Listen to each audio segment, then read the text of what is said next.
Mark, there's something about the last quarter of an hour of games this season. Can you put your finger on it? Because it's either a goal conceded or a goal scored. Just like to keep everyone entertained, I think. keep them going for get their money's worth. I think I think there's a spirit within the team that they'll keep going, and whether it's to try and get a goal back or to make sure we fight to get the result we need we keep going. I think we can say that. The second goal at Western the other night was avoidable. It was an own goal.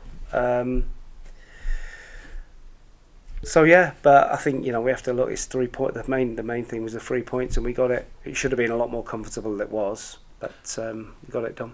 Well, I was going to say, would it be unfair to say that perhaps subconsciously once they go 2-0 up, they slackened off just a wee bit? You think? 3-1 up. Yeah. We should be 5-1 before they score. We have some brilliant chances to kill the game, and it's just about finding that ruthless side, that ruthless edge to make sure that we kill teams off, and we're not scrambling for 2 minutes at the end. Any hopeful ball can go in the box, and a ricochet or anything can happen. So I think 2-0 is a difficult scoreline, and you think, this is going to mentality. It's a mental thing, isn't it? Natural thing. You think this is going to be easy. You take your foot off the gas, and they get back into it. They have nothing to lose. They get a deflected goal, and their tails are up. Yeah, especially from the shortest player on the pitch as well, by all accounts, wasn't he? What's that? The guy who scored the second. It was an own goal, Morgan Williams. Oh, was it? Scored 2 own goals. When was the last time a Yeovil player scored 2 own goals in a game? There's a question for you. Yeah, I don't know is the answer. There you go then. But talking about fitness, you mentioned it after the game. I mean, do you think that how are the fitness levels compared to the other teams in this league? I mean, obviously they're not all full time, are they? So no. Do you think? I think we'd be up there. I think when you look at our distances, so we can record how far and how fast and how intense the players run. And we have 3 or 4 players every week that are 13 kilometres every week. Our midfield players are 13k nearly every week, and if you're not fit, you can't do those numbers at the intensity they do them. So I would think we're fit. We'll get fitter as the season goes naturally. Can always be fitter, but you could say the reason we're scoring lots of late goals is because of that. Yeah. So Jordan Young seems to be becoming almost a star man. You must be pleased with his progress from last season. I think his ability's always been clear and plain to see. It was just, I think it's more of a confidence thing with Jordan. He came and started off really well, but he didn't score, and I think that played on his mind. That he was a young player trying to keep the club in the league. We paid a little bit of money for him, and I think he felt that pressure a bit. And the way things ended last year and the carry on, it was not a good place for younger players. No. But I think now he's had a good pre-season. He's got his chance in the team, and he looks really lively. He looks a threat, and that's what we bought him for. I knew him as a young boy at Swindon and gave him his debut. He always had that turn of pace and a great left foot, and I think we're seeing why we brought him in. Say Eastbourne. Yes. I think I'm right saying they might have won their last 2 games. I mean, are you expecting a tough battle? I expect a tough game. If we were playing the dog and duck down the road, I'd expect a tough game. There's no easy games, and I've said to you before, I've been a manager, coach for a long time. I've never had an easy game. No. So Eastbourne have got a lot of young, technically very good players, a lot of athletic players. They've got a wonderful player in midfield called Yasser Kasim, who I worked with at Swindon. He was a wonderful midfield player. So yeah, they've got some real ability in their team, but they're young. Like every week, we give them the full respect. The manager's gone in there into his first job, and he's a good, terrific young coach, and I'm sure they'll start to climb the table. And it's going to be a tough game for us tomorrow. We're well aware of that. Obviously against Chelmsford, I mean they put up the shutters a little bit, and it was a tough game to break them down. Do you think that's going to become the norm now in this division? Certainly here, I think. Yeah. I think you see nearly most teams change the way they play to when they come to Hewish Park, and it's not easy, and that's, like I keep talking about, we're all in it together, and that includes the fans. Sometimes we have to go back, we have to go sideways to draw them out.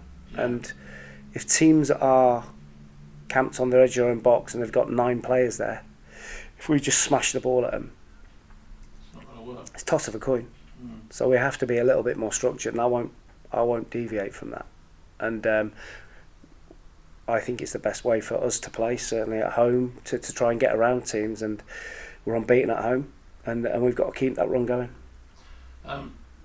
Any problems injury-wise Saturday? Tuesday night, Western, no injury worries. Good. Well, best of luck. Thanks, Eastbourne played on Wednesday night rather than Tuesday. Do you think that's helpful for you and the side you go into the game? I'd like to think they're more tired, but them coming here and seeing our stadium pitch, crowd, I'm sure that will make no difference whatsoever. Like I said, they're young, they're fit, aggressive, so I'm expecting them to be full of beans tomorrow. Josh Hours had a terrific performance in midweek. Has he given you something to think about ahead of the weekend? He did fine, he did fine the other night. Of course, he's got Sonny that we rested the other night. Got Sonny to come back in. Charlie Cooper's available after suspension, so we got one or two. Not problems, but decisions to make. And I suppose you've also got Morgan Williams in that space, who's done a good job in defensive midfield, and whether he moves around as well. Well, if Morgan plays there, it gives us the opportunity to play more midfielders further forward, which is what I think has helped us. And I think it's a really good position for Morgan.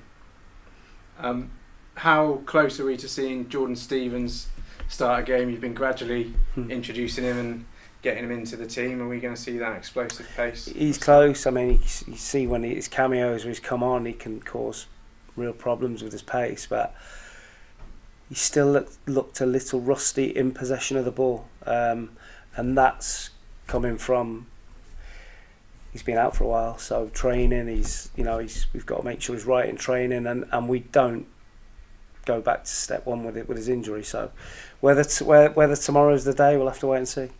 And you've mentioned some of the players in the squad. You've also got Will Buse and Will Dawes. How do you manage their expectations and keeping them involved around the group? Well, Dawes has had glandular fever, so so he's been away. He's been out of it for a few weeks now. He contracted that before the St Albans game, so he's only just getting himself back into training.